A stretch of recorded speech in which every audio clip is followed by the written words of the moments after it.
Coming up on Around the Oval, we conclude our segment over the CAF, and then we find out what's happening over in sports. That's all right now on Around the Oval.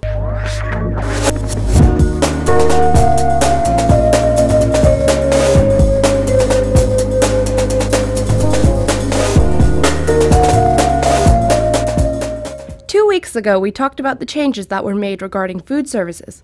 Now we are back to hear what our students think about these expanded options. I still think that we need more options because there are some things that are vegetarian but not vegan, I would say. I think the addition of gluten-free options in the cafeteria is a great step forward.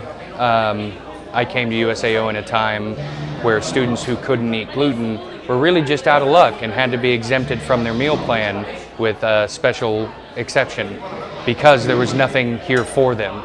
So the new gluten-free options is a really cool addition to our cafeteria.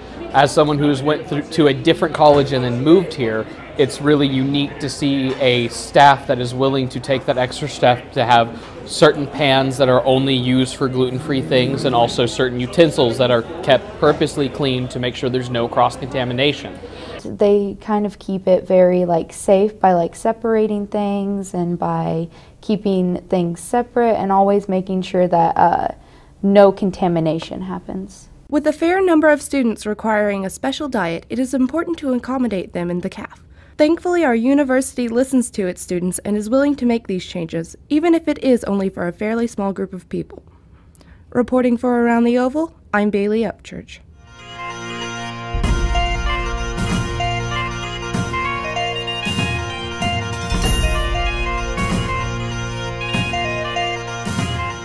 With the baseball and softball season starting and basketball season ending, the Drovers have had a busy schedule. So far, all 4 teams have gone 27-2 for the month of February. The softball team has had a strong start to their season. A recent win over Oklahoma Panhandle State University extended their winning record to 6-0. Some key players in the game were Fallon Howell, who picked up the win as she pitched her first 1.1 innings of the game. Lindy Irvin pitched the final 3.2 innings, allowing no runs or hits, and struck out 3 batters. Another player that stood out was Randa Hatter, who had a superb game going 2-3 with 2 home runs and 2 runs scored, and 4 RBIs. The women will play the 22nd against Central Baptist College in Springfield, Missouri. Their next home game will be a doubleheader Tuesday the 26th against Tabor College starting at 3 p.m.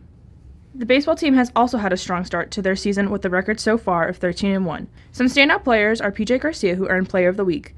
PJ leads the team with a batting average of .537, off 22 hits on the season. He ranks number 1 in the NAIA Division I in total hits this season, as well as number 5 in total bases with 29.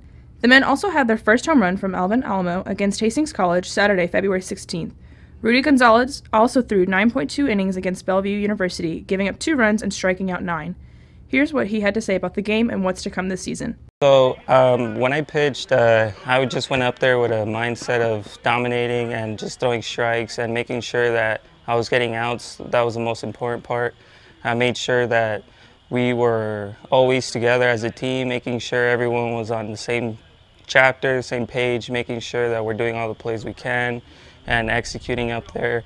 Since we have literally a new starting lineup in pitching, we all have to step up, especially returning seniors. For example, Zach had to step up. For example, we had Daniel LaFarga, who's another player that had to step up. He's been a great role in hitting wise, and PJ coming from injury, that was a big key. He's kind of the main guy you guys want to be around with, and so he's good energy, and so we got to make sure that we're all together. The men will play Louisiana State University, Alexandria, Friday, February 22nd at 12 p.m. in Joplin, Missouri. The women's basketball team is wrapping up their season, extending their winning streak to 12, making the record in conference 14-6. Raina Ammons earned SAC Player of the Week and also earned Oklahoma College Player of the Week. Ammons also earned her 90th steal against John Brown University.